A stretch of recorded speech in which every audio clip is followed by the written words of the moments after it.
মৌমিতার উপরে ঝাঁপিয়ে পড়ে 18 থেকে 20 জন নির্মম ভাবে তাকে ভোগ করে। তার শরীরের মধ্যে 113টি কামড়ের দাগ পাওয়া যায়। তার গলার এই হাড়টা ভেঙে যায়। তার শরীর থেকে 150 গ্রাম বীর্য পাওয়া যায়। তার একটি সুন্দর সাজানো গুছানো জীবন ছিল। হঠাৎ করে একদিন দুপুরবেলা খাবার শেষে তার বান্ধবীরা বলল, চলো একটু বিশ্রাম নিতে যাই। সেই বিশ্রাম নেওয়াটাই যে তার জীবনের শেষ বিশ্রাম হবে সেটা মৌমিতা কখনো চিন্তাও করতে পারেনি। তারই মেয়ে বান্ধবী দুজন কলিগ তাকে ওইখানে নিয়ে যায়। এক পর্যায়ে কিছু সংখ্যক ছেলেরা ওইখানে চলে আসে। তার কলিগ বান্ধবী তাকে এইভাবে গলার মধ্যে ধরে, অন্য একজন বান্ধবী তার পায়ের মধ্যে ধরে। এরপর নির্মম ভাবে একের পর এক হায়নার দল তার উপরে নির্মম অত্যাচার চালায়। মৌমিতা চিৎকার করে কাঁদিতে চাহিয়াও করিতে পারেনি চিৎকার, কারণ তার গলার কণ্ঠস্বরটা আগে বন্ধ করে রাখা হয়েছে। 30 সেকেন্ডের অধিক সময় ধরে কারো গলার মধ্যে চেপে রাখা হইলে তার চোখ দিয়ে রক্ত বের হয়ে যায়। হ্যাঁ, মৌমিতার চোখ থেকে ঝরার কথা ছিল পানি, তবে ঝরেছে রক্ত। মৌমিতা শুধু তাকিয়েছিল তার মেয়ে বান্ধবী কলিকের দিকে। বারবার শুধু চোখের ইশারার মাধ্যমে বোঝাতে চেয়েছিল, তুমি একজন মেয়ে, আমিও মেয়ে। কিভাবে একজন মেয়ে হয়ে আরেকজন মেয়েকে এইভাবে হায়নার হাতে তুলে দিলা? মৌমিতা চিৎকার করছে বারবার। ভাই, ও কাউকে বোঝাতে পারে নাই। মৌমিতা একটি ছোট্ট ভিডিওর মাধ্যমে মানুষকে একটি বার্তা পৌঁছে দেয়, যেখানে প্রকাশ পেয়েছিল তার সাথে ঘটে যাওয়া কিছু নির্মমতা। এরপর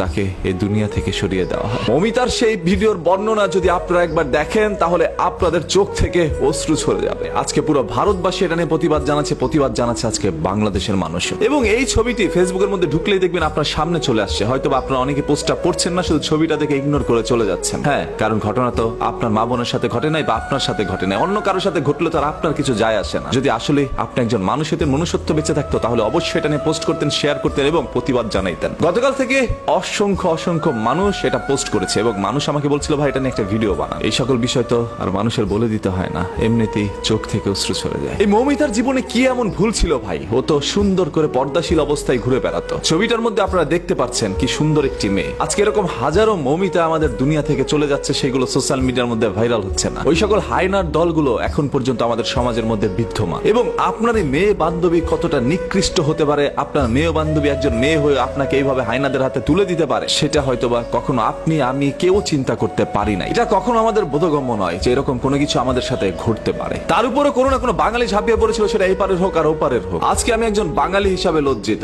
আজকে কণ্ঠস্বর দিয়ে কোনো শব্দ ব্যবহার হচ্ছে না, কারণ আমি মৌমিতার সেই বর্ণনার ভিডিওটি এখনো ভুলতে পারি না। আমার চোখে বারবার সেই দৃশ্যটি ভেসে আসছে। কি নির্মম ভাবে একজন মানুষকে এইভাবে দুনিয়া থেকে সরিয়ে দিতে পারে তারা। শুধু তাকে ভোগ করে সীমাবদ্ধ ছিল না, তার শরীরের মধ্যে 113টি কামড় দেয়, যেটা কোনো হায়নাও হয়তো বা ছিঁড়ে খাওয়ার সময় দেয় না। হায়না তার পেটের ক্ষুধার জ্বালায় হয়তো বা শিকার করে খায়, সেটা তার খাদ্য। ওরা কেন মৌমিতাকে ভোগ করলো? এই মৌমিতার পৃথিবী থেকে চলে যাওয়ার দৃশ্যটা এর চেয়ে ভালো তো হইতে পারতো। এরকম নির্মম ভাবে কারো যেন পৃথিবী থেকে চলে যেতে না হয়। কোন আক্রোশ থেকে এই ধরনের কাজগুলো করছে, কোন ক্ষোভ থেকে এই ধরনের কাজগুলো করছে, সেগুলো হয়তো বা বেরিয়ে আসবে। তবে আজকে যারা পথে নেমেছেন, এটার বিচার চাচ্ছেন, আপনাদের প্রত্যেকের কাছে একটা অনুরোধ করছি ভাই, যতক্ষণ না পর্যন্ত সেই সকল অপরাধীর সর্বোচ্চ শাস্তি দেওয়া না হবে প্রকাশ্যে, ততক্ষণ পর্যন্ত আপনারা রাস্তায় অবস্থান করবেন। যে যেখান থেকে পারেন এটা নিয়ে তীব্র প্রতিবাদ জানান। আদারওয়াইজ আজকে মৌমিতার সাথে, আগামীকাল আপনার সাথে, আপনার মা বোনের সাথে এরকম ঘটনা ঘটতে দেরি হবে না। আমি চাই না চোখের সামনে এরকম আর কোনো মৌমিতা জীবন দেয়।